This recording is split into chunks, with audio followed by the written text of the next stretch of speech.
Yo, what's up, y'all? This is Kel Mitchell, and you are listening and watching Taboo's Comics and Kicks. Happy to be here. It's your boy, Kel Mitchell, a.k.a. Ed from Good Burger. Whoa, dude, yeah, Comics and Kicks, man. What's up, everybody? This is Taboo Nawasha. Welcome to another episode of Taboo's Comics and Kicks.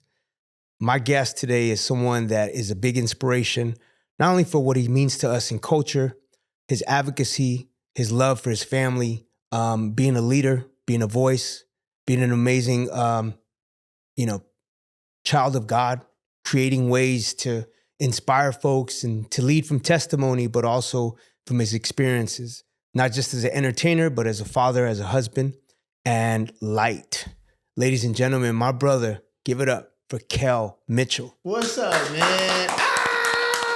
Kel Mitchell, there's so many things that I could have went into, like, we know the Nickelodeon era, we know your movies, we know all that, but we're going to jump into it. I didn't want to give you a whole intro because I want to hear from you. That's what's up. Yeah. People that know your face will now know your story. Yeah, real talk. From a different perspective, because I know you've done a lot of interviews, but for me as a dancer, I want to start with that. Okay.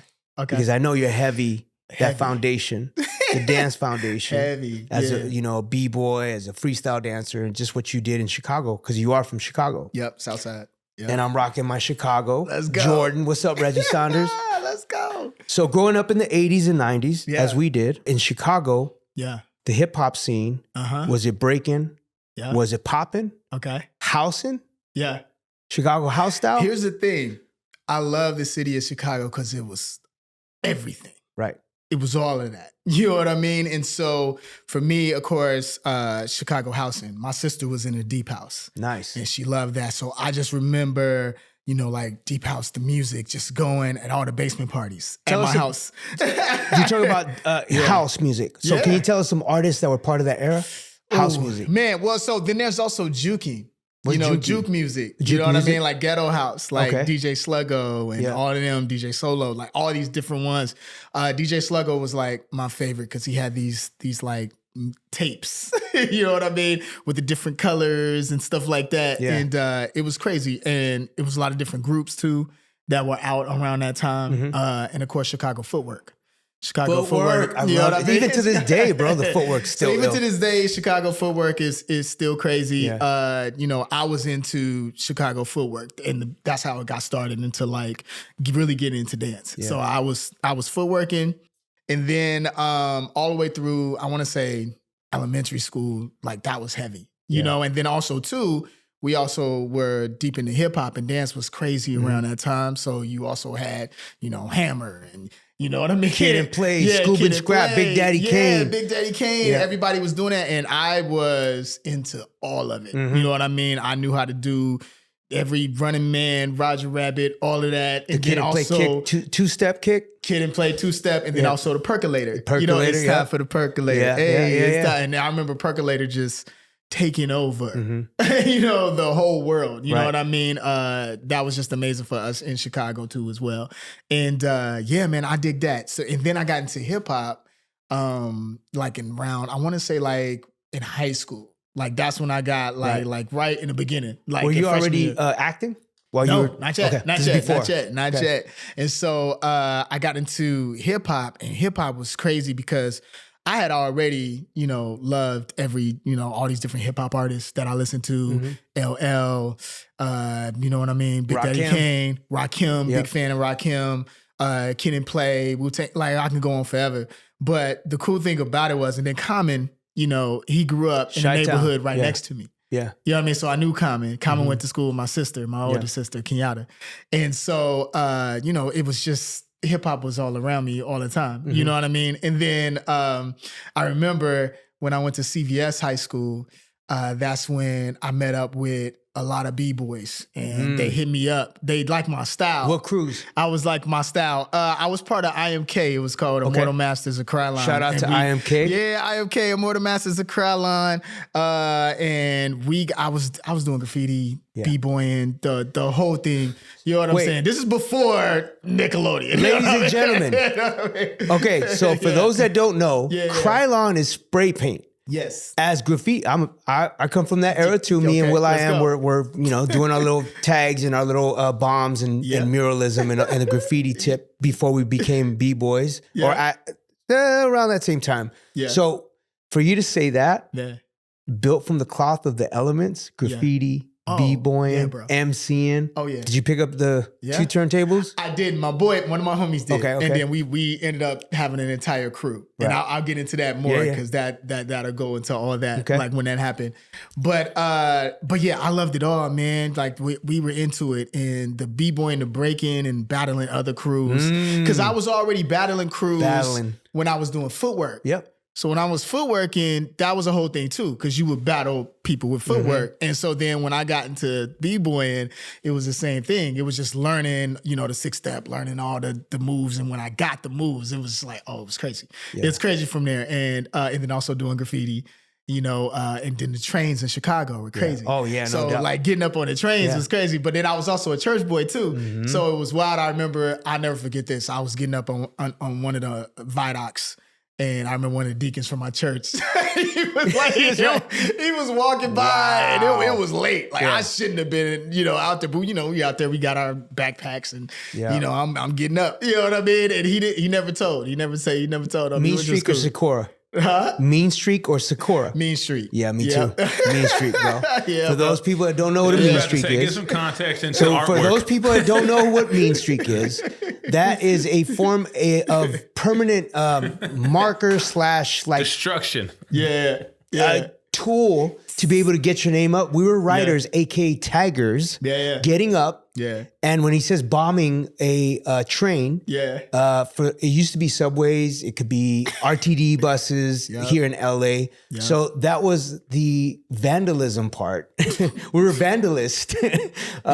What was your tag? I was Dallas SK. He was from IMK. Yeah, IMK was the crew. Yeah, that was the dance crew. That was our crew. No, that was Carline. That was the crew. Yeah. We were breaking the whole thing.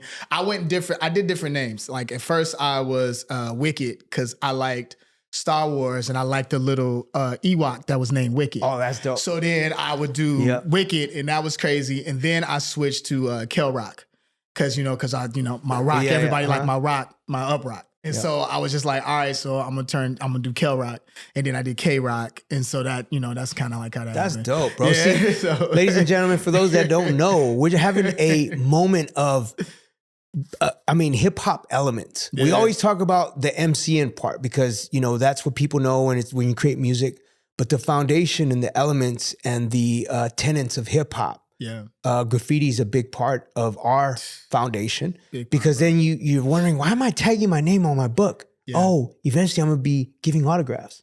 Yeah. I'll be tagging Taboo all over books at my school, and I'm not condoning that because I know my daughter's gonna be watching that.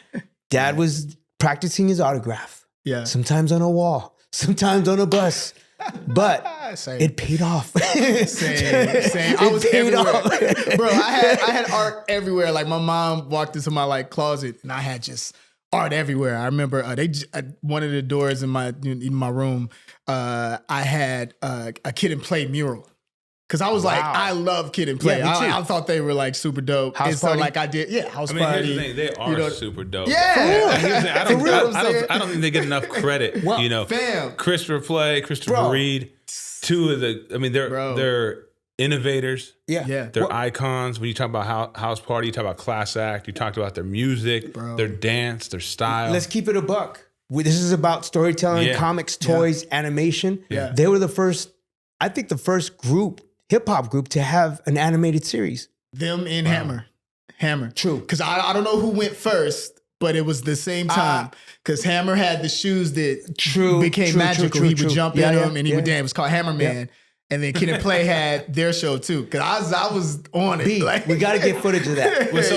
Hammer Man. Here's the thing. We got to get some footage of that, but we got to get Kid and Play on the show. But people don't realize how good of a dancer Hammer is and was. Facts. Let's get it started. People think too legit to quit. They think all the music. Bro. And I'm like, every artist I know has ever been on tour with them. Yeah. Boyz II Men opened for them. TLC opened. They're like, yo, he will outdance everybody. And to this day, he's still rocking. Outdance everybody. Still rocking. So don't get it twisted. No. Hammer is a real one. I'm gonna tell you a Chicago story of me doing MC Hammer, right? So it was 8th grade talent show, right?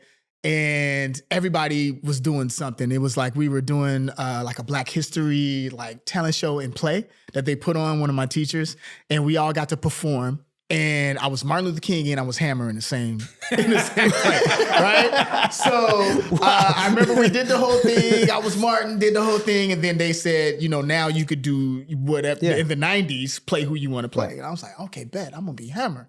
Now my sister did hair, and so like she would always practice on me. Right. While she was in school. So I had all the dope fades. Like every fade that was out that Another Bad Creation had, or Criss Cross or whoever, I had it, right? And so I remember I was like, yo, I'm gonna be Hammer. I'm gonna be Hammer, sis, you gotta hook me up. And she hooked me up with all the lines on each side, right? And I remember with some of the girls that wanted to be in the show, but they didn't have nothing to do. And I knew Hammer always had like 15 to 20 people. Oaktown 357. On stage, right? He had 15 to 20 people and they all was going hard, right? So I was like, bet, we gonna get all of y'all just get behind me, I'm gonna teach you the dance moves. And the teacher was like, you gonna teach them the dance moves? Now, I grew up in theater too, community theater in Chicago. So I was into like performing on stage, you know, and I was just like, I'll choreograph the whole thing. And I watched Too Legit to Quit, I wanna say, probably 1,000 times to get like the dance moves like super, super down. Yep.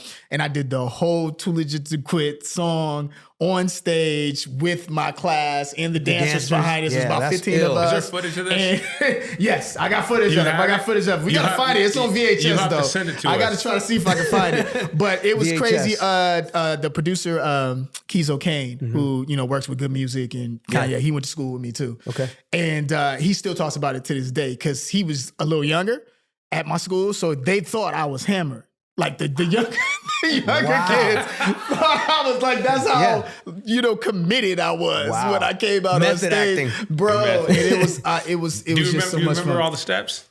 Yeah. I remember because one of my favorite. Tab, we gotta get him to do. One of my favorite dancers. Hey, we got the bump box. We'll get the music going. Let's go. We got another Bay Area homage over there with Pac. So man, bro, Bones was my favorite dancer that was part of them.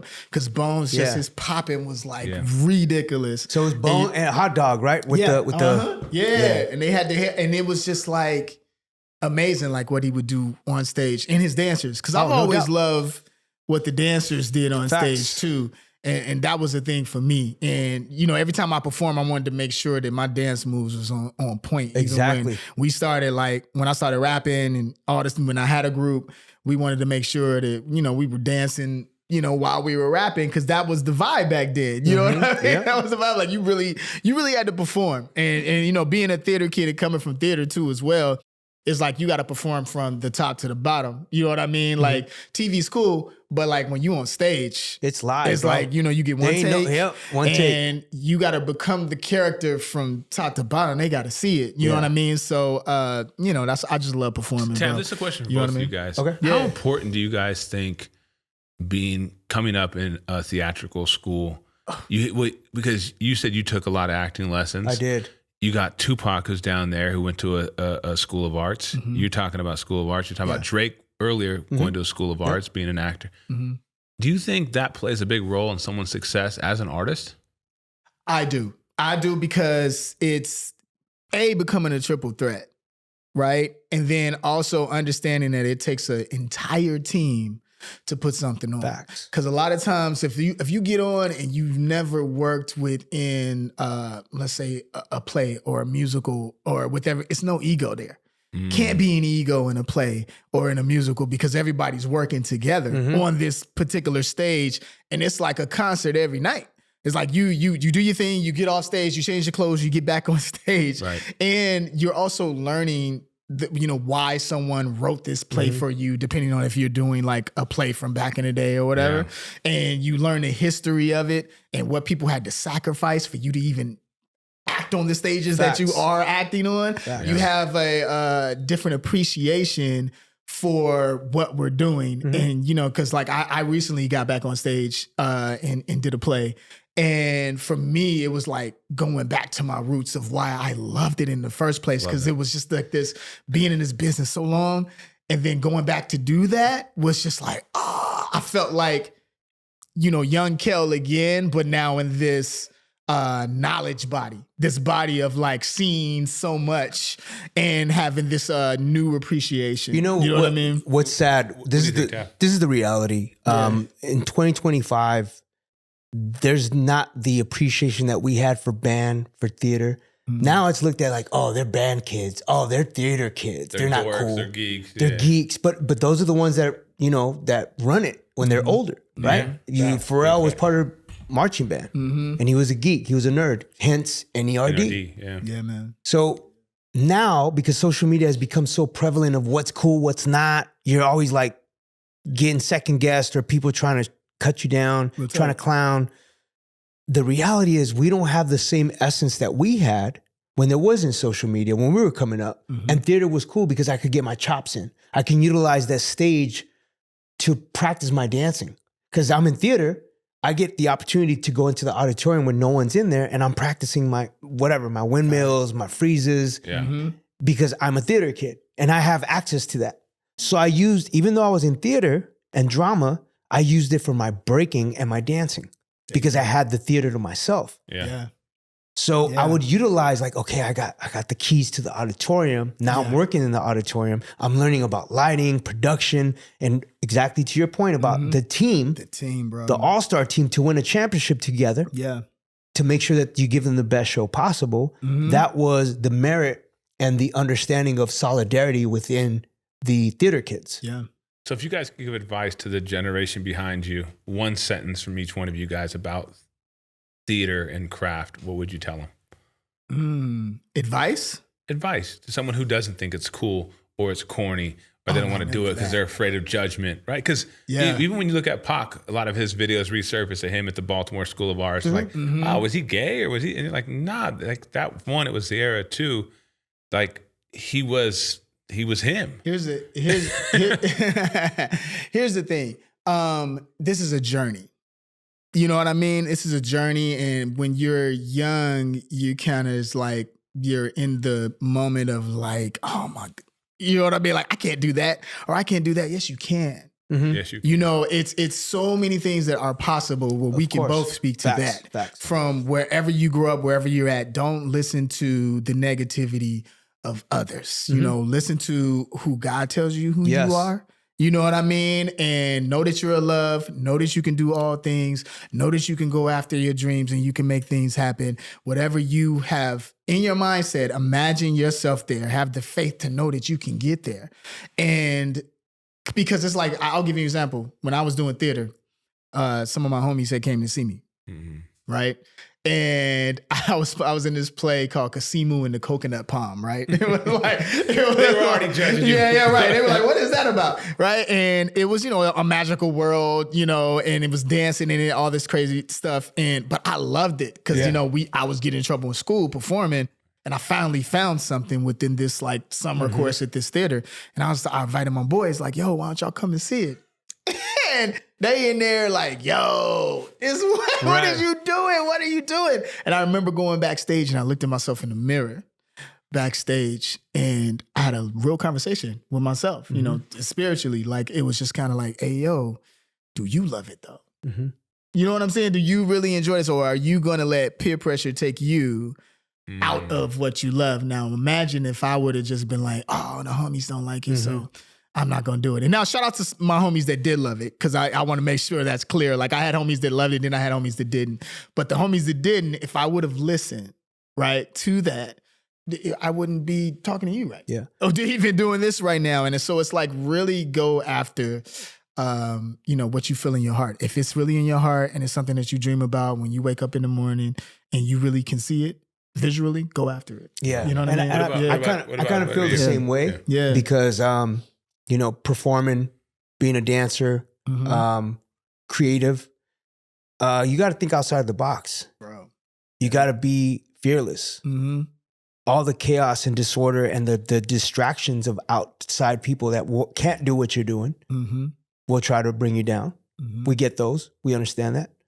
But it's exactly looking in the mirror and saying, nah, you know what? I'm gonna rock this and I'm gonna be the best version of this because you can't come up here and rock better than me. Like that was my competitive spirit. Mm-hmm. If you can't do this, why are you talking to me about like diminishing my capabilities? Mm-hmm. Because those negative frequencies, you're not gonna bring me down, bro. Yeah, man. And I had friends like that too, like, oh, you dancing now, you entertaining. Yeah. You an entertainer now? Yeah. I was like, yeah, for sure. It's entertainment. I want to make this a career because I don't want to be living in my city and not ever take a chance to fly outside of my city. Mm-hmm. And if that means being on stage, if that means practicing and putting in my 10,000 hours of practice, outliers, so that I can get to a place where I'm solidified. And I know that my brothers that I came up with, Will.i.am and Apple, we had the same goal, same destiny, same vision. And we still to this day, 2025, 30 years deep as Black Eyed Peas, we still have that hunger, the competitive nature. We brought each other up when everybody was saying, nah, Black Eyed Peas ain't gonna do it. We said, yeah, we're gonna do it. Watch us. And we're gonna do it in an international mindset. So yeah, y'all, I mean, one thing I loved when That's the Joint, That's the Jam came out, man. Right? Yeah. My favorite part was the freestyle. Yes. The freestyle classic. At the end, y'all just got busy and y'all would get busy in boots. Yeah. It didn't have to be gym shoes. No, bro. It didn't Whatever matter. it was. It didn't matter, yeah. And I love that, man. You know what I mean? Me and my boys, we danced to it. And that's the thing. Like being different, it's okay to be different. I tell kids that all the time. Yeah. You know what I mean? Be different, be innovative. Create amazing things. You know what I mean? And miracles and blessings still happen. Facts. Every day. You know what I mean? So go after it. Yeah. And so that leads me into the miracles and the blessings of going from Chicago talent shows, plays and musicals that you're a part of. Mm-hmm. Now let's travel into how you got into the Nickelodeon world. Yeah, so ETA Creative Arts Foundation, that was the community theater that I got started at. And then after that, I started doing theater like in Goodman Theater in Chicago, Victory Gardens Theater, doing shows with, adults and real, plays at night that you would get paid to do. And it was just a thing of an outlet for me through art. You know what I mean? It wasn't a thing of like, oh, I'm going to get on TV. Mm-hmm. It was you more. Just love to do it. Yeah, right? I love to do it. This was something that I just love to do. And then I got with a crew called Messages Which Are Hype. Moi. Right? And it was this Ray Moffitt, that was his name. And he would put on shows at schools and we would do lessons on violence and stop the violence. Cause you got to remember this early 90s. Self-destruction. So a lot of people were, they're getting their shoes stolen, Jordan stolen. A lot of people were getting shot, gang banging, all kind of stuff. Right. And so we would Vice Lord era. Yeah. We would GDs. put on GDs, all that stuff. And we would put on plays where we would tell people to, nonviolent, right? Positive way of living. You had the songs around that time, Self-Destruction and all these different songs that were just amazing. Shout out to Karis One and Miss Melody and MC Light. I mean, Stetsasonic. The list of people that contributed to that song, Self-Destruction, my hat's off because it was powerful. It was a movement. And then we had our version in the West Coast called The Same Gang with Eazy-E, MC Hammer, Young MC. It was dope to have Young both. MC, there's an old name drop that we've heard in a while. Both coasts coming together to do something positive and unite all these different artists to give that positive message. And so we would, put on these original plays and things at schools and kind of show people like, it's a different way. You don't have to take that route, which was awesome to me too. So as I'm doing all of this, I remember I was at Victory Gardens Theater and I got an agent because they saw me in a play and they were like, hey, you can go on some auditions and things like that. And at the time, it was like commercials and stuff that was around that time. But I was really focused on school because my parents were like, they're super, super educators. Yeah. You know what I mean? They're retired psychologists and a retired teacher right now. So it was kind of like... a little bit of pressure. Yeah, this kid didn't want to act. Yeah, it's like, no, your education, you need to do this.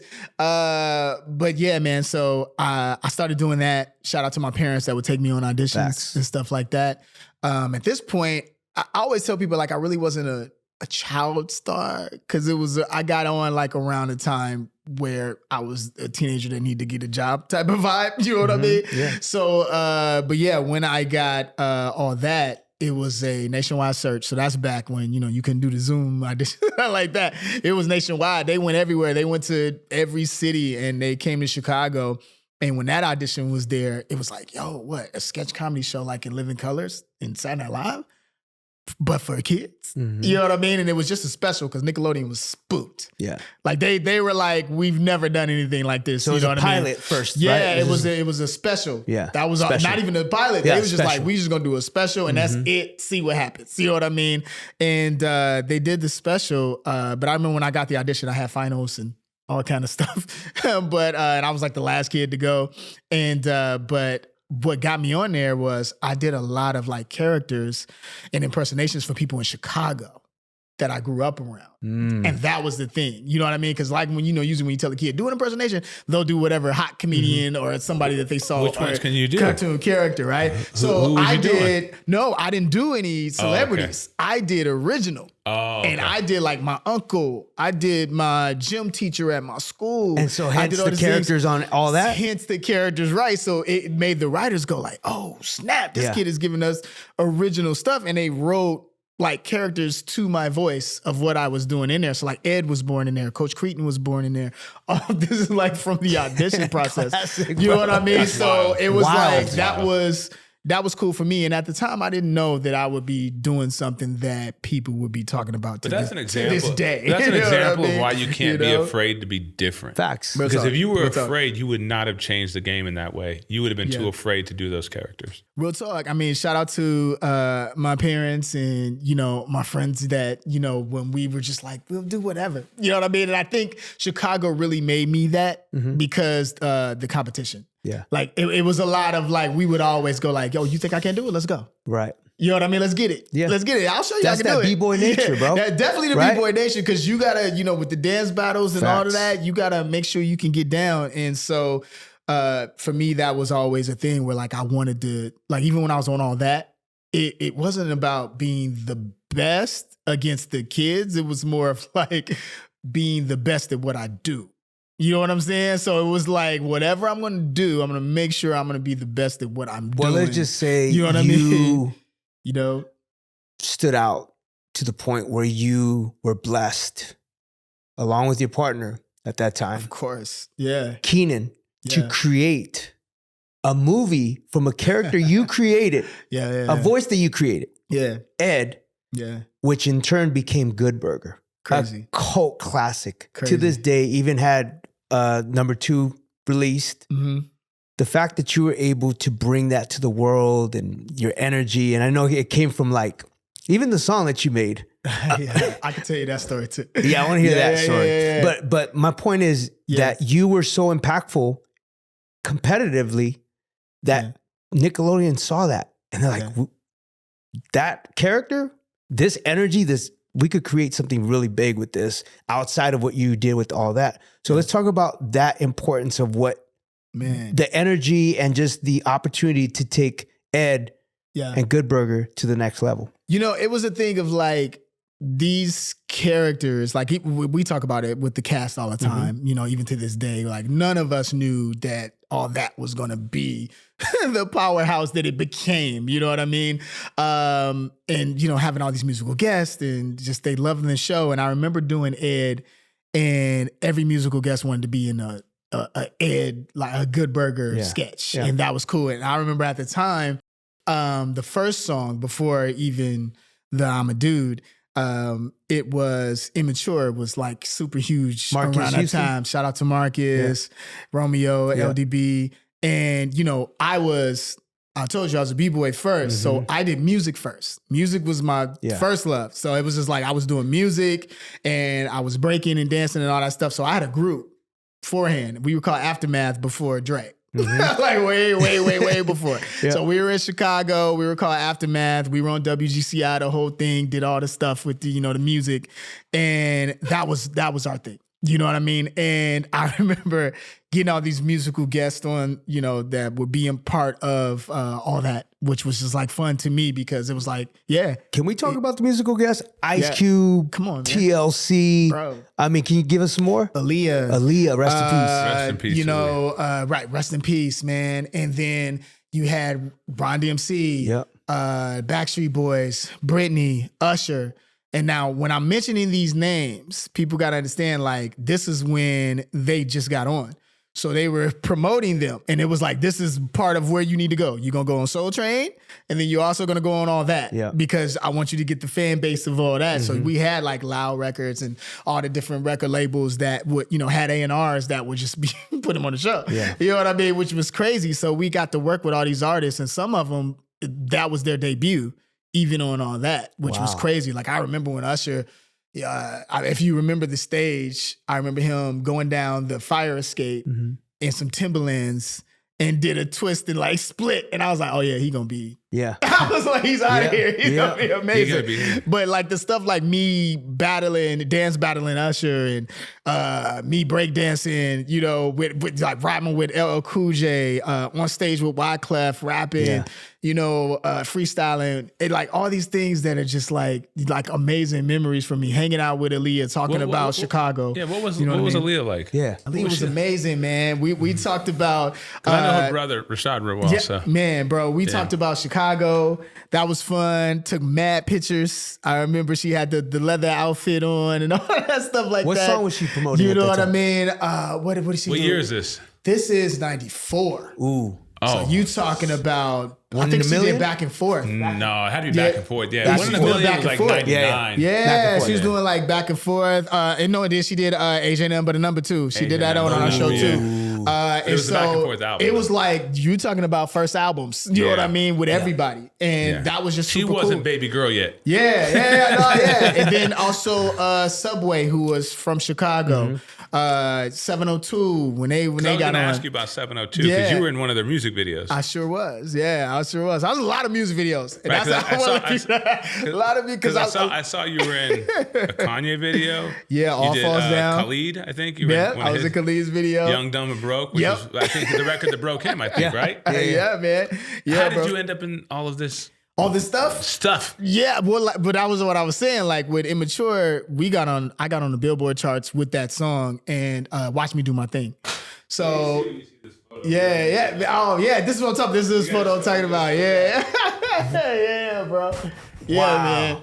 So that was us, me and Josh with Aaliyah. There's another one with just me and Aaliyah. We took a few pictures, you know what I mean? And we talked about Chicago and Chicago food. I remember that because she was on at the time she was on tour. So we were talking about Chicago food and Kenwood High School and you know all this stuff, you know, because we could relate. We were the same age, you know what I mean? And then later, seeing how amazing she became as far as an artist. And then I remember I did like a Tommy Hilfiger modeling event. And it was me and her, and you know, Tommy Hilfiger walking on the stage, doing the runway. That was a lot of fun. Yeah. You know what I mean? So, man, me and all these are TLC doing the theme song. That was amazing. Classic. Me and Chili, we're still cool to this day, which is amazing. Rest in peace to Left Eye. You know what I mean? Rest in peace to Left Eye. Left Eye was going to sign me. I got a picture of me spitting. And it's one of my favorite pictures of me like rhyming to Left Eye. Cause I remember like everybody that came on the show, I had to spit for him, right? Because I was like, I'm gonna get signed by one of them. And I remember rhyming for Left Eye. And Left Eye was starting a label at the time. And she was just like, yo, I'm gonna sign you. This is crazy. Do you remember your verse? You killing it. Around that time, I was doing a lot of the, because I mean, Das EFX was around that time. So I was doing a lot of diggity, kickity, Kel, but she spit fast. Yeah. And Twista was from Chicago too. And me and Twista trying to figure out if we cousins because we both Mitchells. Yeah. So we trying to figure that out. But yeah, I used to spit fast back then. And I remember I called her when I got back to Chicago, and that was the whole thing with Andre Rison that went down. And it was like they was like, yeah, you looking at the news, and I was like, oh shoot, like, oh my goodness. But yeah, bro, just a lot of, so many amazing memories, like you know, Pun and Big Pun. Ooh, Pun wasn't on classic. Pun wasn't on all that. But I remember I got cool with like FUBU and all that. I used to like go to New York and all that stuff like that. And I remember Pun was doing his music video with Joe at the time. And then I ended up on the set, me and my boys. Yeah. We ended up on there because me and my homies from Aftermath, we performed on all that. And I want to say on the first season of all that. And we got to perform and that was amazing too. To be amongst all these amazing other artists and to be on stage, that was great. You know what I mean? And now that's going viral. I mean, bro, that's like embedded history of classic moments that created momentum for all those artists. Man. Busta Rhymes, like I mean, bro, like you were in the thick of teenage actors, and then you proceeded to venture off into film because you were on Nickelodeon. And one of my favorite movies that you did, I want to talk about it. All right, because it was unconventional. First of all, one of my relatives, an amazing indigenous man named Wes Studi, was part of it. My brother Wes Studi, shout out to Wes Studi, representing Indian country. Yeah. And your contribution was awesome because it was the first time stepping out for me as a fan, watching you on all that and all this great stuff you did on Nickelodeon, because then you were also part of Sam and Cat and all these other Nickelodeon IPs. Yeah. Seeing you on Mystery Men. I just saw the Pee Wee Herman documentary. Yeah. Paul Reubens, rest in peace. Rest in peace, Paul. Yeah. Pee Wee Herman was a character, an actor, Paul Reubens, who was an amazing childhood hero. Yes, there was a moment where he made a mistake. We all make mistakes. But for me as a kid, growing up with Pee Wee Herman, Pee Wee's Playhouse, Pee Wee's Big Adventure. Big Adventure, yeah. It was Tim Burton and Pee Wee Herman at their finest, right? So the fact that my brother Kel got to work with Paul Reubens, after that situation that happened with him, he came back and he, it's like, tell me what it was like working with Paul.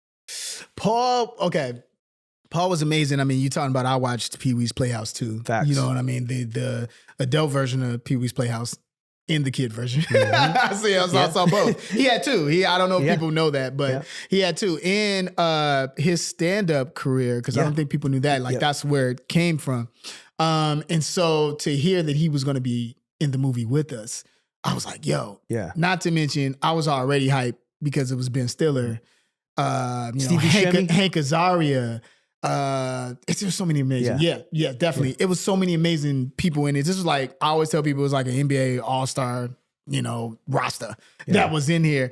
And then they had me as well in there. And I remember Marlon Wayans had told me, he was like, man, this is big. Like you on the billboard, like that's huge. Yeah. And I remember being super excited because it was outside of Nickelodeon, which I loved. And then also being a superhero. And a lot of people now are the boys remembering that now because now people are just like, yo, Kel was a black superhero. Yeah. Yo, like for real, like with the blonde hair and everything. It is, they were like, they remember now. And it's just like, yo. And I was talking to Ben recently and I was just like, yo, we need to do like a spinoff from Mystery Men because it has such a following. Like people go to Comic-Cons dressed as Shoveler, dressed as Invisible Boy, dressed as all these characters. And I'm like, we need to have a world, from, like Invisible Boy doing it. And so me and my homies, we put something together. That's dope. That's crazy. And Ben's loving it. So we're going to see. We're going to try to make it happen. Keep your fingers crossed as a fan. Yeah, we're going to make it happen. Janine Garofalo? She was part of it too. Shout out to Janine. It was a lot of jokes on. I mean, we filmed that thing because this is before CGI was like, I won't say easy, like CGI is easy now, but it's a lot easier to do things that you can do with cameras now. Back then, CGI was like, you know what I mean? And so it was just like, just starting. And so it took a while with a lot of the things we had to do green screen wise. And so we were together, like, I want to say like 6 months doing that movie. And we all became really, really cool. You know what I mean? And it was just it was a great time. What was some of the stuff that you guys did when you weren't working? Did you guys go bowling? Because I know there was a lot of bowling with the bowling ball. It was so many hours. You know what I mean? Like working hours. Yeah. But on set, it was a lot of like jokes stories they were telling me, you know, a lot of good industry stuff that they were telling me, you know what I mean? Because these were people that they were older than me. So it was like my uncles and nephews. And yeah, I was like their nephew at that point. But I enjoyed it. And then I got to have my boys on the soundtrack, which was cool, with Aftermath. And at this time we were called Math. And I got to work with Jimmy Iovine. Shout out to Interscope Records at that time, you know, and he knew what I was trying to do. And so like, he was like, yeah, let me, you know, have you and your guys like, you know, have the second single on Mystery Men. And from learning that, I started to put a song on everything that I was in. Cause I had already did it with Good Burger. Cause I understood, cause I was just like, wait a minute. Okay. All that soundtrack, I got a record. I'm getting residuals. I'm getting money on that. I got points on that. Okay. All right, so now let's do Good Burger. And then I'm getting points on that. And then I was just like, oh, well, let me do Mystery Men. And so like it was just something that I just started to do. Like everything I was in, I had to have. Can we, for the viewers that are watching, points and residuals, I want to really talk to young artists right now about the importance about points, residuals, and publishing, what that means. When you're able to write your own music and write your verses and create and put it on a soundtrack or license it to television or to film, the residual is a royalty that you get paid. And every time they play it or every time you see it, if it's commercial, if it's rerun, syndicated, you get money for that, a residual check. And it's every fourth quarter. So that's how it is in the music industry. It's, I'm pretty sure it is like that in television as well. I know with Black Eyed Peas, we get crazy royalties because our songs are licensed. And it's Christmas is good for you guys. Yeah. I'm not Mariah Carey, ladies and gentlemen, but it is pretty nice to be able to have a catalog like how we have. So I just wanted to let people know who probably don't know what that means, residuals and points. And your split sheets, do them in real time. Do them in real time. Don't wait. Well, Will.i.am has he has a lot of splits because he produces and writes. So you know that's another thing is when you produce your own record and write on it. Yeah, he's nice. Yeah. So make sure you get the double dip. Yeah, bro. But writing is for me as a writer. Yeah.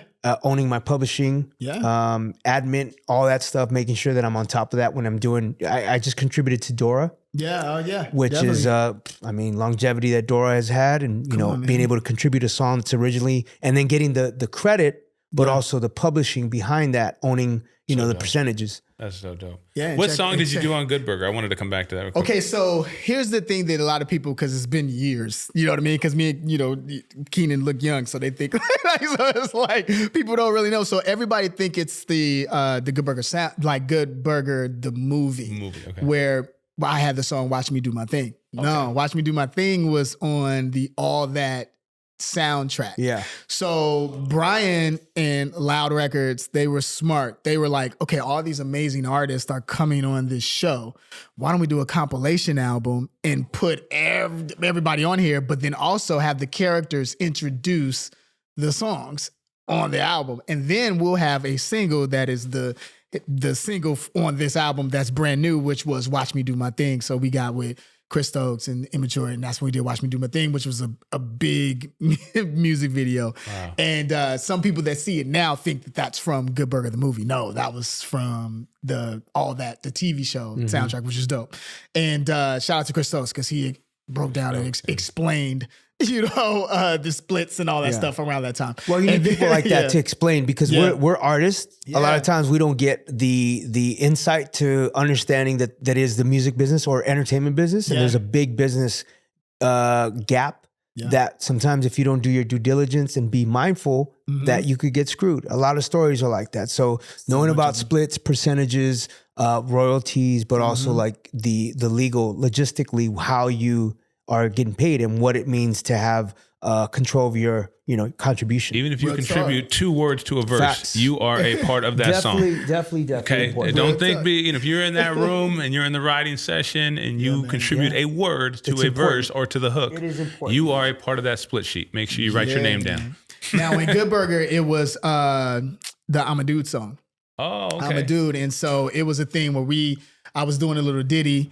And I'm singing, you know, and I'm a dude on the register, like, I'm a dude, he's the dude. Wait. That. For the fans that love that, can we get one time can we get? Welcome to Good Burger. We gotta get we gotta get a little soundbite. Come on, Kel. See what I mean? I love it. Welcome to Good Burger, home of the Good Burger. Can I take your order? Oh, Taboo. Yeah, we're here. Like, this is amazing, dude. Like, I love it. I love that you're representing Chicago. Come on, Ed. I'm representing for Chi-Town. Jordan, Jumpman, let's go. Yeah, Chi-Town. Kel's from Chi-Town. I love that. But it's so crazy. Good. People wanted me to do the voice, and I remember when that was going on, they were like, we need a full song, and put together a full song for it. Wrote the verse, the whole nine. Yeah. Shout out to Brian Reubens. He was just like, all right, so they want a full song, and so you're meeting with the producers, from the execs at Paramount. Oh. And you're meeting with the label. Yeah. Today. And you're like, can you put something together? Now, he already knew that I worked fast because, I had been in the studio. Yeah. So he was just like, oh, Kel could come up with something. And I'm like, no pressure, Kel. I'm at the hotel, like, oh my God, whatever, And then but I remember like performing it for them because they were like, we were at dinner and he was just like, all right, I'll do it. And I'm like, bro, so I got napkins and all kind of stuff of just stuff written down. Yeah. And I just like, blah, blah, blah, blah, blah, like as Ed singing this song. And then they went crazy. That's dope. And they loved it. And then they flew me out, I want to say that weekend, to meet up with Less Than Jake. And it was a ska band, you know what I mean? And we did this like, they remixed it because I had to sing it for them over the phone. And we came up with this amazing song. So shout out to Less Than Jake. Less Than Jake. I was on the Warped Tour with them in '99. I remember that was a punk rock tour. We were the only hip hop. Vans Warped Tour. Yeah, Vans Warped Tour. We were the only hip hop group, along with Eminem, young Eminem, when he first came out. Hi, my name is. That's all he had. Yeah. But people were going crazy for it, and he was killing it. And we had Ice-T doing his thing, and then Black Eyed Peas on the Vans Warped Tour in 1999. I was the first one to see Eminem's music video. Wow. Jimmy, obviously he saw it. Jimmy showed it to you? Jimmy showed it to me. Yeah. And he showed it to me and my mom. And I remember your mom's we were in the studio and I remember, we were at his office and having a meeting, and I remember my mom was like, yo, what is this? Like, what is it? And then Jimmy looked at me, he's like, see your mom's face? Shock and awe. Yeah. That's what he said. Shock and awe. That's what he wanted. He knew how to shock. You got freaking Trent Reznor and Marilyn Manson, and then you got Kirk Franklin on the same label. Yeah, he was like, I'm gonna give you, and yeah, man. Yeah. Shout out to Kirk Franklin. Yeah, Kirk Franklin. Yo, so speaking about heroes, because I know you just mentioned superheroes. Yeah, bro. Found out you're a big Thundercats guy. Huge. Thundercats. Huge. Yep. So for those people that don't know Thundercats, we had Panthro, we had Tigra, we had Snarf. Remember Snarf? Lion-O, of course. Yeah. And we Chitara. We had these amazing characters that were all martial artists, and they were cats, basically. Yeah. And they were Eternia. Mm-hmm. They were from Eternia. And I remember being in 6th grade, going to camp and crying on the bus because I couldn't watch Thundercats. Yeah. That was my show. Yeah, bro. Thundercats is on the loose. Thundercats is, right? Yeah. Thundercats. Oh! Boom, boom, boom. That was ill, man. Bro. And that, for me, that was the moment where I fell in love with the idea of animation and martial arts. Yeah, bro. Yeah. I was like, I love Panthro's nunchucks like Bruce Lee. Yeah.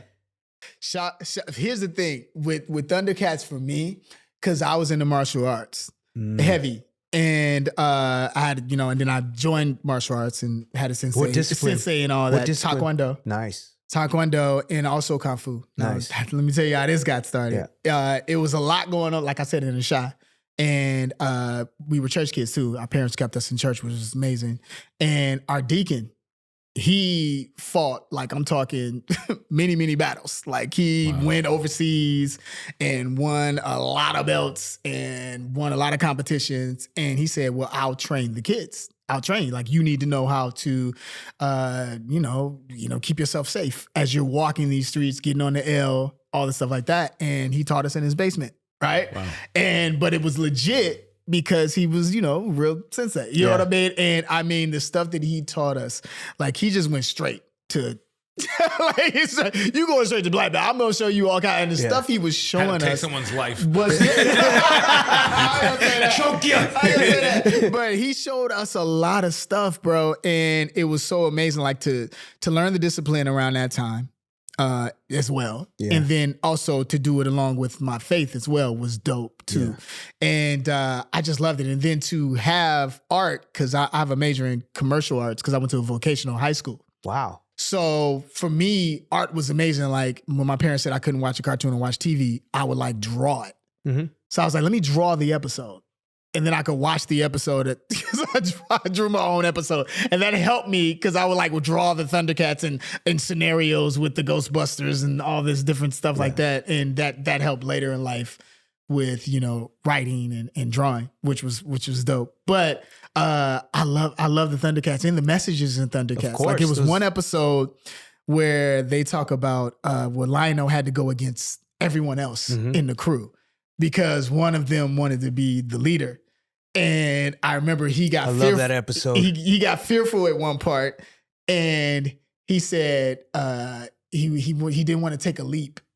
And I remember I think it was Thundera. One of them told them like, hey, take the leap. Yeah. Sometimes things. Sorry, Thundera was where they were from. Eternia was Masters. Right, and he had he who we even talked to. Yeah. You know what I mean? And he said, take a leap. Always don't be afraid to take a leap. Right. Take basically a leap of faith or take the step. And I kept that.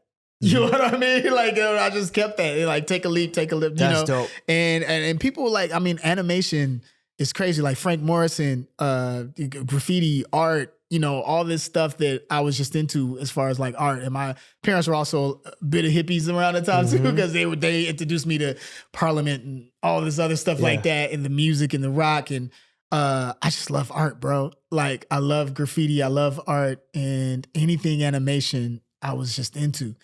You know what I mean? That story, the Lionel, he had to basically battle each individual in his crew. Yeah. Literally and metaphorically. And every time he would win, he would get one of their weapons. And that was part of him getting to a place where he felt, okay, now I'm going to my next chamber. Like Bruce Lee with the Game of Death. Exactly. Levels, right? Yeah. I believe Eternia, just for my geek squad, they're gonna be like, Eternia's from He-Man. That's not Thundercats. Sorry guys, I meant to say Thundera, right? Thundera, yeah, because I said Thundera, I was like, wait. Yes. So just to clarify, I made a mistake. It's all good. He-Man, got love for you guys too. So martial arts. I got a funny martial arts story. Yeah, I was taking martial arts from a guy from Chicago. His name was Jet Tanner. His son is Antoine Tanner, the actor. Okay. So that's my boy from high school. We went to high school together, and he was teaching us Jeet Kune Do, but he called it Jet Kune Do. Yeah, I remember that. And it was Bruce Lee's art form, and he was overindulging in the drinks a lot of times. So we would be like, hitting wood blocks and like trying to learn how to punch and learn how to kick. And we did that for like 6 months. And then finally I was like, Jet, his name was Jet. Mm-hmm. Jet, am I good at martial arts? He's like, well, Tab, you're good enough to get your ass kicked. And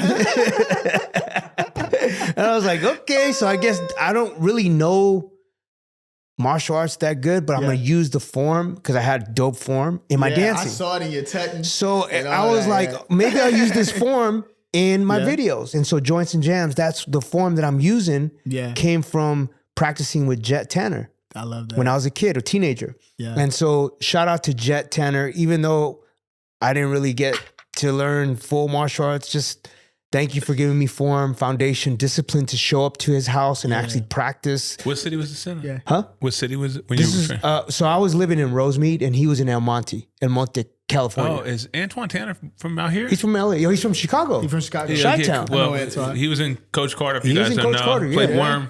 Yeah. He was in Coach Carter, but he was also in Sunset Park with Federal Star. I was in that movie too as an extra. Yeah. Oh, were you? Yeah. That's funny. A little did you know? Yeah. So man. Shout out to Brother Holbrook, Chicago. Yeah. He used to turn off the lights and say fight. Wow. Yeah, bro. Figure it out. One time he turned the lights out and real talk, he said, y'all don't stand there. Like, don't find a corner, like fight and swinging. But that helped me though later. Like, this is crazy. I remember we were on set, Kenan and Kel episode, kid you not. And there was a lamp that was on top of Kenan's dresser. And I was spending the night at his house in the episode, and I just kept hitting it for some reason, not knowing that this lamp was moving exactly where I'm at, right? And I remember they said action, and the lamp fell, like actually fell down exactly where my head was, and I literally did this with my eyes closed. Wow, because you sensed it.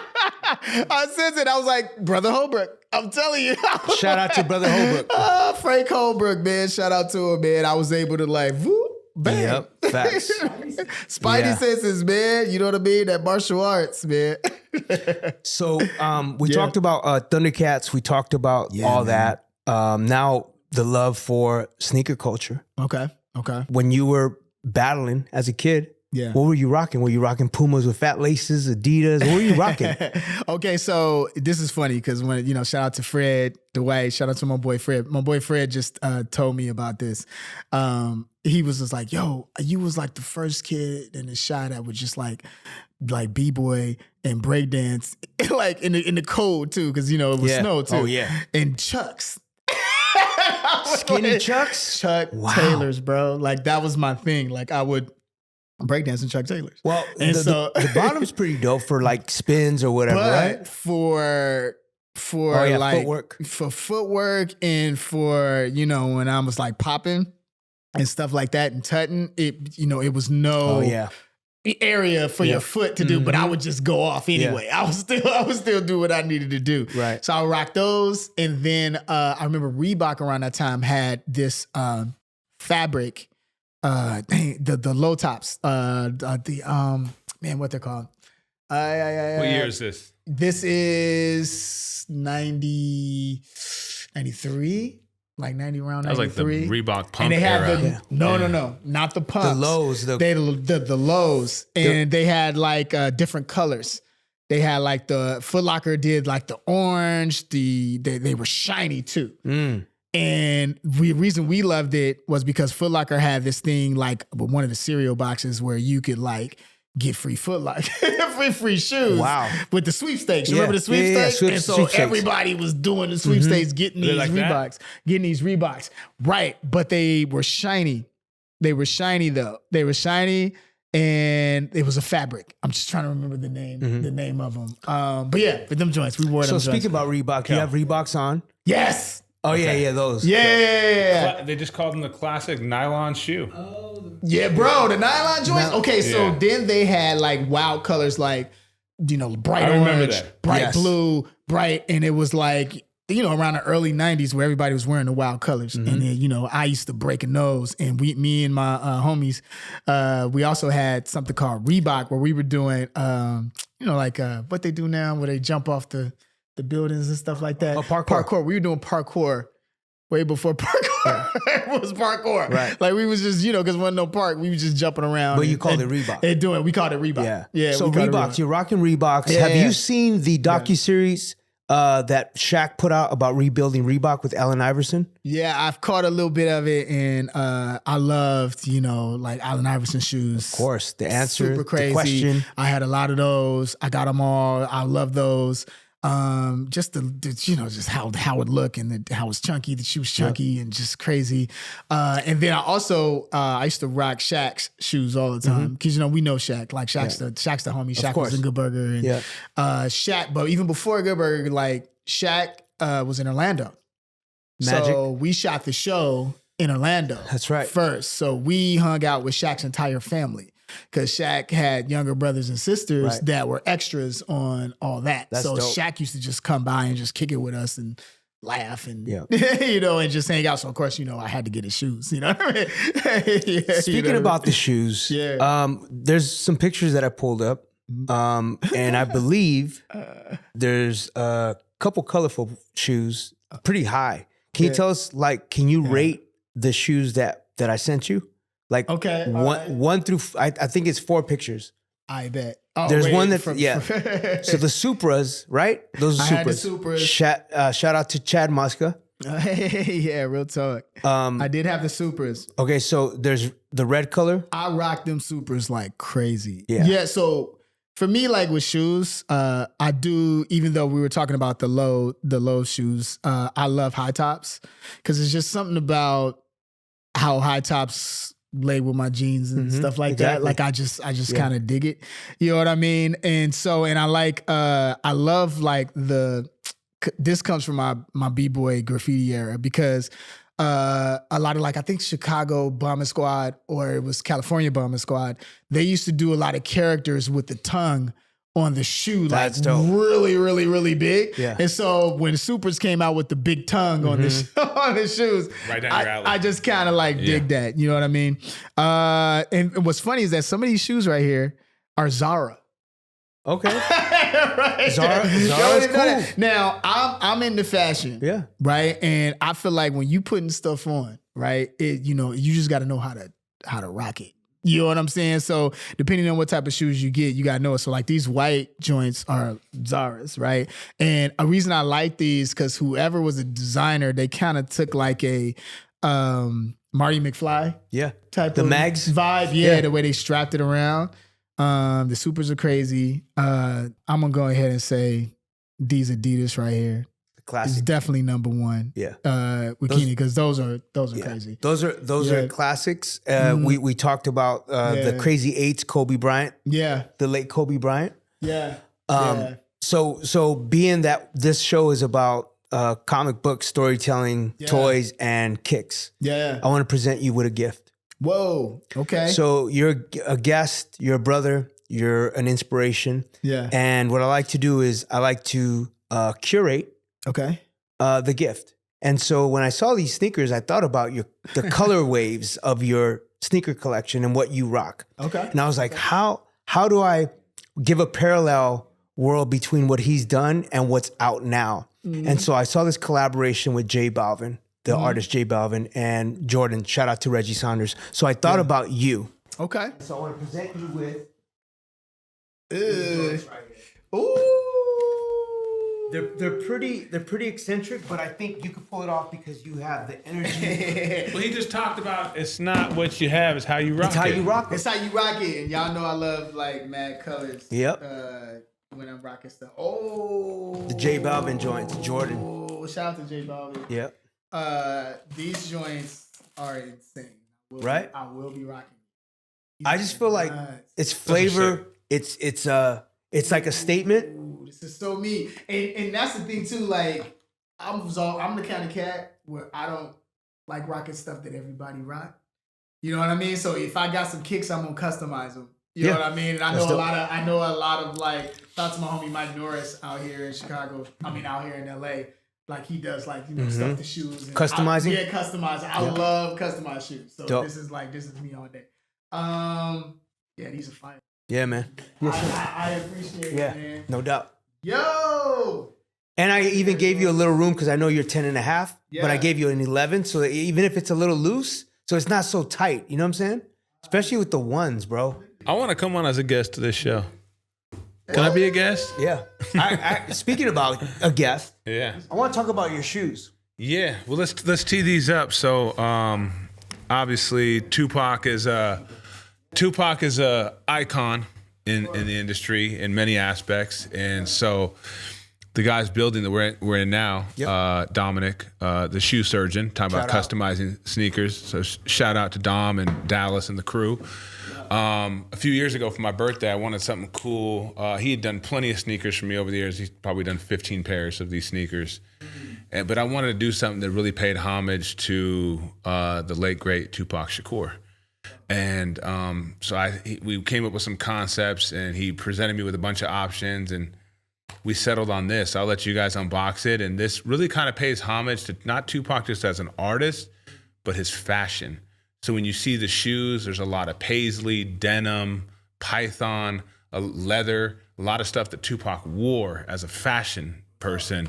So go ahead. I'm going to say Tupac was an amazing dancer for me. Yeah, man. Before I knew him as an MC, he's a dancer. Yeah. And he was prolific with Digital Underground. When I watched him dance, I was like, yo, that guy, he's dope. Because he had everything, do what you like. Same song. Like when I count around, when I hang around with the underground. Girls, like that was a flow. Bro. It was a flow. I remember it. It was energy. And Tupac for me will always be inspiration to dancers, to actors, to MCs, his activism, his righteousness. Because I know that he got a lot of flack, negative vibes, but we want to bring celebratory positivity and honoring him. So, Kel, if you can be the guest that opens him and talks about it. This is an honor because I'm a huge Tupac fan. There you go. Yeah, so and for me, like Complex did a whole thing on when we launched these, and I've shown Dallas when he walked in. He was like, "Bro, this is still like my favorite one of one we've ever done for anybody." So super dope. Juice is my favorite movie. Classic Bishop ever. Bishop. We gotta get Omar Epps. Where's Omar at? Yeah. When the Homies Call, that's one of my favorite songs, and just like you know, he just got oh my goodness, just the packaging, the presentation and the packaging is like the presentation is crazy. By the way, ladies and gentlemen, this is a exclusive Jordan 4. The presentation, for sure. Ooh, okay, y'all like that sound? There you go. Oh, these are crazy. Fire. Hey, yo. Look at the heel. The laces. See, this is what I'm talking about. You see what we do with the heel? This is what I'm talking about with custom. All right? When you go customize, you know what I mean? I love it. Like both shoes. Like this leather? Yeah. Shoestrings? Yeah, even the shoestrings are leather. Crazy. Yeah. Detail. It's so much Give one of the shoes, because they're the same shoe, obviously. Give one to so much detail so you guys can kind of go through them together. together. And if you look at the inside, the sole, we put like all Tupac's that's fire. magazine covers on the sole. Oh, attention to detail, ladies and gentlemen. As a father, what I thought about was when I saw Brian, Brianna, Gabby, and I know those are his kids. These are B's kids, right? Yeah. So to be able to not only have an amazing work of art, piece of art like this custom sneaker Jordan 4, you also have your family acknowledged, and I love that. For me as a person that always wants to. I love that too, man. Have the foundation of honoring my wife and my kids, and they keep me grounded. They give me solace and peace when I'm in my household. This represents that. So beyond the sneaker, it's a masterpiece. Yeah. Tupac legend. But for me, I'm gonna go your kids in here. It's like that's the Easter egg for me. That's a dope Easter egg. I always try to honor my kids. I always say this: your kids are your real legacy. Facts. Yeah. Facts. You know, no matter what you do in this world, if you don't do something right with your kids, then that's it. Real talk. Well, that's what I love about you too, Kel, is when I see you on the red carpet with your family, and you guys have been through some great experiences. Yeah. Had some, as we all have, we've had some rough patches. Yeah. But it's the connection that you have with your wife and kids. Yeah. Can you talk about the foundation and how it keeps you grounded? That's everything, bro. Yeah. You know, I always talk about faith, family, fitness, and just the journey of life. You know what I mean? With my wife, we pray together. You know what I mean? Praying with the kids. You know, us being as one. You know, like right now, how you're saying, my kids they're with me right now. Right. Do you know what I mean? Within this moment, and keeping them safe through prayer and through my actions. I love that because how they talk about me, how they explain, you know, about their dad. I love them to see that, you know, and I want my kids to, you know, at all times, you could come to daddy with anything. Yeah. You know what I mean? However you feel, if you want to talk about it, whatever it may be, I love that. You know what I mean? And I love just each kid is different. Yeah. You know what I mean? And that's what's dope about it. That shows you how God is like, you know, like how these shoes are designed. God is the most amazing designer, bro, because he's a masterpiece when he came to making my kids, man, and my beautiful wife. It's art. You know what I mean? It's God's art. You know what I mean? And I'm just happy to be a part of the canvas. You know what I mean? Of that, of life. You know what I mean? And so it's been beautiful for me, and, you know, just being a dad.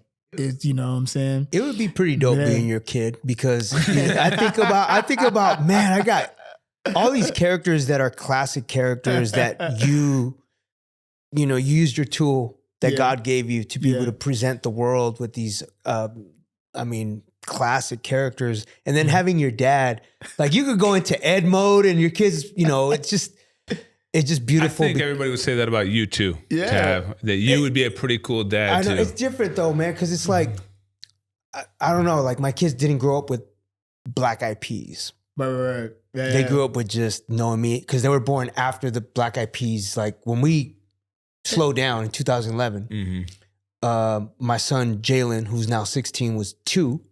But so you're saying they were a little too young to enjoy the moment, so to speak. Yeah, too young. So to understand the bigness of it, right? Yeah. So I'm just dad. Even though we still continue growing and still doing our thing for 30 years, it wasn't, they weren't present to see the bigness of it. And for me, it's like, I'm dad. I could be charismatic, but I'm not Taboo from stage. I'm just dad.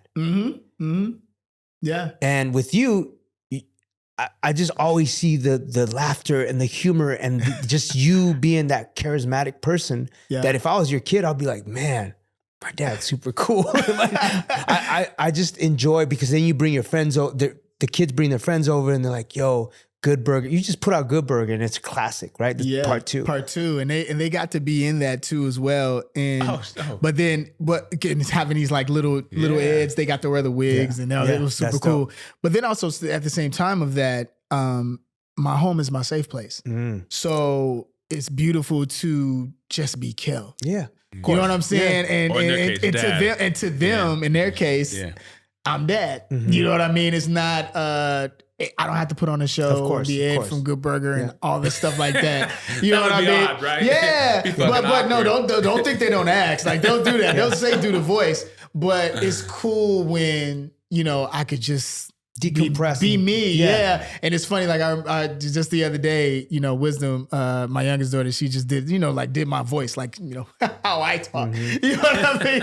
And they're making fun of me, they're doing impersonations of me, and it's like hilarious because I remember, making fun of my dad and doing all those things. But I love that. Like, and I just laugh because it's like they get to see another side. You know what I mean? Yeah. That the fans get to do all this stuff, but when I go here, I can be just like, "Ooh, I can unwind." That's kind of how I feel too. And now it's like I'm like you having your kids part of Good Burger, having my daughter and having my son on Spirit Rangers with Netflix. Yeah, like them working with me guiding them, me protecting them in this crazy industry, but showing them if you're really into this. I will guide you and I'll show you the way. I'll show you the map, like Dora says, show you the map. But making sure that they're always protected because this industry is crazy. Yeah, man. We all know things that have happened in this industry. Yeah. So tell me, when you find solace at home, what are things that you like to do with your family that have nothing to do with entertainment at all? Bro, so we love to read, which is fun, like reading stories. And as you can imagine, I get into that. Me too. You know what I mean? Me too. Me and my daughter. Exactly, dude. Character voices. Different characters. Yes. We love building forts and, having the flashlight and telling the stories. And I love that them coming up with their own characters. That's dope. And their own world. We love doing and then, like we'll make our own stories. I'll say this happened, and then they make up their own stories, and that's super fun to see them do that. And I just love the imagination of it all, and the innocence of children. Yeah. It's so much fun. You know what I mean? And what they come up with that just makes me laugh. You know what I mean? Speaking about that, one of the things that I did with my sons and my daughter, freestyle. In the car to get their brain going before school. Oh yeah. Here. I'm keeping these. What size is that? My size. So freestyle, right? Real talk. So freestyling, to get their brains active. Yeah. And it could be anything, whatever their surrounding is. Because freestyling for us as MCs, improvising was something that we would always go to if the crowd wasn't feeling it. Yeah, what's up? And speak about what's happening at that moment. So people are like, oh wait, you're talking about me, and it's just shifting the brain to actually think about what your surroundings is and be present and having to get your mind going. And so that's something that was important. And still to this day, now it's with my daughter, and we'll be writing music together. Because now I want her to be creative. And she's 9, Jet. Yeah. And so it started with my boys, Jimmy, Jalen, and Journey. Yeah. And now with Jet. We're all J's. We're the J5. I love Jamie, that. I'm Jimmy, Journey, Jet, and Jalen. Come on. So all J's. Yeah. So and then my older son is Josh, but he's 33, so he has his own thing going on. Yeah. Well, I got one more question for you guys before we wrap. Okay. So we have, obviously this is part of comics and culture and a new Fantastic Four coming up. What are you guys hoping for out of the film? Mm-hmm. What are you guys excited about? What are you guys looking forward to? Have you seen the trailer yet? What are you guys looking forward to out of the film? Ooh. Okay, so the Fantastic Four, I haven't seen the trailer yet, but I did see the poster, the billboard poster, and I was just like, yo, that's crazy. Yeah. You know what I mean? Yeah. Like the way that it looks and how the characters look. For me, I just love, superhero movies. I think they're great, especially when they're done right. You know what I mean? And done in different ways. I like it when they play with different directors to kind of switch things up a little bit. I love that. So I'm excited to see it, man. I'm excited to see it. So for me, as a fan of Pedro Pascal, as an actor, from Narcos to The Last of Us, to now being the lead, number 1 on the call sheet. Let's go. As a Chilean, person, a man of color, being the lead. Yeah, man. All the hard work that he put in as a Latino, that's powerful. Yeah. So for me, I'm proud of that, right? Yeah, because Fantastic Four there's legacy there, and they've had previous movies, but now they're bringing a new twist to it. Yeah. Galactus right there is the villain. Nice. So I'm just proud that we're having the change of guard of representation. Yeah, man. Yeah. People of color being the leads, number 1 on the call sheet. Yeah, man. And for me, I always love acknowledging that, like what Wakanda represented with, not only as for the lead, but also for the antagonizer or antagonist, which was Mayan. Namor. So you had Mayan lore and ancestry, and you had this indigenous representation on Wakanda forever. Yeah. So for me, that's why I'm so excited about Fantastic Four, is because we have not only a movie that represents the Marvel Universe, but also having a Latino representing the lead character. And that's important. We just talked about kids, and for me, it's beautiful for my kids to see superheroes that look like them. Facts. You know what I mean? Yeah. When I was younger, we had to search for that. Yeah. You know what I'm saying? A lot of times, but shout out to a lot of different like independent creators that were making comic books around that time. Yep. I sent Brother Man. Yeah. I sent you that, which was like crazy, super, super dope when I was younger, because my parents would look for it. Right. They were like, we're going to look for it so you can see some characters that your way. You know what I mean? And then there was Sunman, which was another one too that I can't wait. They had action figures. Yep. And Sunman was created because the woman that created Sunman, because she saw He-Man.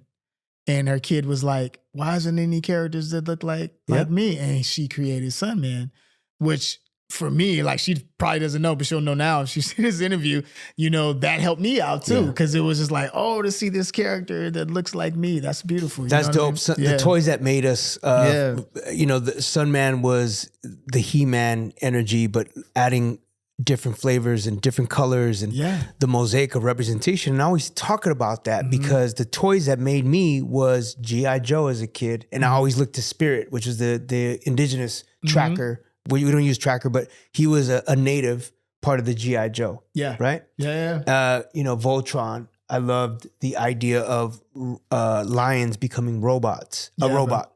And then you go into wrestling. I'm a big WWF fan. Before WWE. Yeah.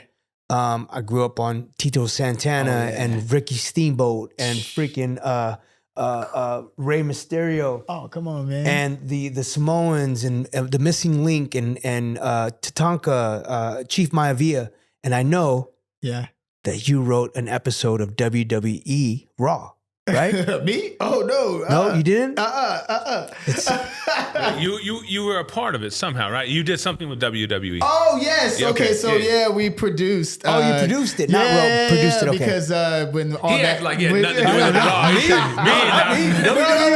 tried to play you. He tried to play you. Wait, not that. No, yes. All that with the all that reboot. When we did the all that reboot, you guys, I'm sure might be talking about that when the WWE came on there. The characters came on there with Coach Cretin. Mm-hmm. So that was a lot of fun. So it was the New Day. The New Day came on. Yes, dude. So talking about cross-pollination of brands. Yeah. Because you guys were really good with the artists that you brought on. And then as you did the reboot, you were able to bring WWE wrestling superstars, the New Day, to be able to cross-pollinate Nickelodeon and WWE as a... Bro, wrestling, it's the same fan base. Families go to see wrestling. Yep. It's expensive right now. I grew up on WWE. Like my daughter wanted to go to the one at LA the other day. And Money in the Bank. Money in the Bank. I was looking at tickets. I even hit up it was at Intuit. I hit up the Clippers VP. Yep.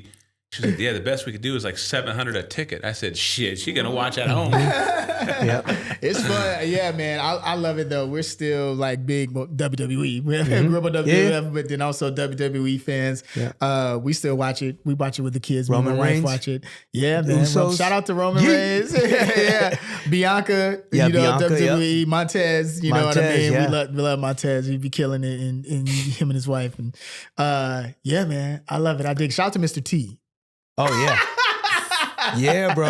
Mr. T. Yeah, Mr. T's from Chicago, so I just wanted to shout him out. I was thinking about WrestleMania. Let's talk about WrestleMania. The thing that kicked it off when you had WWF trying to see how they can evolve. Vince McMahon Jr. was trying to evolve this company that was put on by his dad. Yeah. And seeing how we can bring it to the world, right? How can we take it from regional to make it national? Yeah. So everybody can watch it. He's like, yo, let's think of this. I got this thing called WrestleMania that we're going to do. It's going to be an event and we're going to cross-pollinate wrestling and MTV. Crazy. And then you got Hulk Hogan doing the Rocky movie. He meets Mr. T. Let's also bring people from film and television because he was also on 18. Yep. Boom. We'll create this energy. Roddy Piper versus Mr. T. It was crazy. Paul Orndorff, Hulk Hogan. They were like superheroes at the time. I was a big Ultimate Warrior fan. Like I did the whole thing. You know what I mean? How could you not like him though? His energy was crazy. He was on crack. Literally, like his energy. No, his energy was just crazy, right? Like as a kid, you had to. You know who was my guy? Because I'm Jimmy. Okay. Jimmy Superfly Snuka. Oh, Jimmy Superfly Snuka. Oh yeah, he was amazing, bro. That guy was amazing, bro. Yeah, and man. So that energy was the thing that I was on as a kid, bro. And I always remember the wrestling superstars. Yeah. That I invested in because I started collecting LJN wrestlers, which was the ones that were posed. They were rubber wrestlers. I was gonna bring some today, but I brought these right here: the Wild Samoans and Rey Mysterio. Yeah. But I've always been a fan of toys. Yeah. Because it goes along with comics and storytelling. Of course. What toys made you as a kid? Ooh, a bunch, bro. Let's say your top 5 that you would. Teenage Mutant Ninja Turtles. That was huge because I just loved the way they used to do it back in the day. Like the art was just crazy. Like even with their the bandana over their eyes. How it would come like this, and they were all like a little different. I love that. Do you know what a favorite I mean? character? Yeah, of course, Raphael. I love Raphael, and my son Honor loves Raphael, which is cool. Like to see that. But Teenage Mutant Ninja Turtles. Also, it's a toss up between Voltron and Transformers. You know what I mean? Because I love both of them. Yeah. And I just remember like just to connect all of them together. Yeah. And I remember this one kid, he had all of them, man. You know what I mean? He had all of them. He had them in the bag and he pulled them out and, it could be, you know what I mean? Like it was crazy. Can you let the viewers know where Transformers derived from? Where Transformers derived from? Yeah. Like what was the first iteration that was its own thing and then it went out of business and then Transformers took over? Oh, shoot. Really? Yeah. Tell me about GoBots. GoBots. Okay. Yeah, GoBots. We're going back now. We have to go back. I remember GoBots. GoBots. Yo, so GoBots. I remember GoBots. Like, yeah, check this out. GoBots was like the first iteration. Japanese company created this new vehicle that transformed into a robot. Yeah. And it had a couple seasons. I believe maybe 2 seasons. Yeah. And then they started creating Transformers to be like the competitor. Crazy. And it just started taking off. And then Transformers became the go-to. GoBots went out of business. And then Transformers went from cars to insects to dinosaurs. Transformers went insane. It's a stamp. Thundercats, of course, because the toys. I love the Thundercat toys. And then back then, it was a button where if you click it on the back, Lionel's eyes lit up and would turn red. You also had his glove that he would put on with the ring, right? Yeah, like a jewel or something. The glove was fire. Panthro, his design was also fire. Now I'm gonna tell y'all another one. Around the same time, was a TV show called Silverhawk. Love Silverhawk. Okay, so you know Silverhawk because I mentioned Silverhawk to people, and it's like, come on, fam. No. Silverhawk was amazing. Yeah. That was another toy that I love to play with. I played with all the Silverhawks because you press the button and their wings. Wings will fly out. They were birds, right? They were like space. But what kind of bird would you say? Like eagles? Eagles, right? They were like eagles and falcons. And they were shiny, like very metallic. Like, and they had like beaks, right? Yep. The joint was crazy. Yeah. Ghostbusters, because they had the proto pack, and you put it on and you could twist the proton pack? Yeah, the proton pack. Yeah. And it would twist it like, so I loved a lot of them. You know what I mean? I'll give you my 5. Yeah. Number 1, because I cried. Okay. Thundercats. Okay. And Voltron. Yeah. Another one. It's a toss-up. As you said, Voltron and Transformers. Yeah. Mm-hmm. That's my number 1. Okay. I loved LJN Wrestlers. And I keep saying that because LJN went out of business. And I was so bummed out because then they scaled down to the smaller models of wrestlers.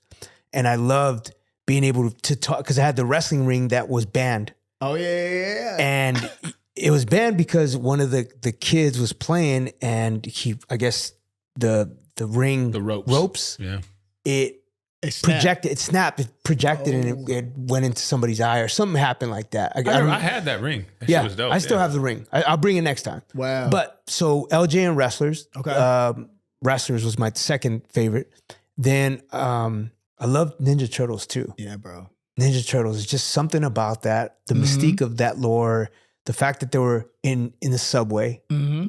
And then I would say, he's looking. Did I say G.I. Joe? No. Earlier. Okay, so G.I. Joe's 4. G.I. Joe. Yeah. Because I would create, without knowing that I was storytelling, I would create worlds, as you did, in my backyard and have G.I. Joe versus Cobra and mix them up. That's the turn good guys into bad guys and just create my own universe, right? Yep. And then my 5th favorite was probably He-Man, Masters of the Universe. There you because go. it was such a variety. Yeah. And Castle Grayskull was such a dope thing to carry, right? Dope. That castle was insane. Yeah. Did I do 5? Yeah, I feel like I did. But Hot Wheels, if I didn't do 5, let's add Hot Wheels because the Hot Wheels is just, it was amazing. Like I remember just being on the porch outside and just playing with every car that I could play with.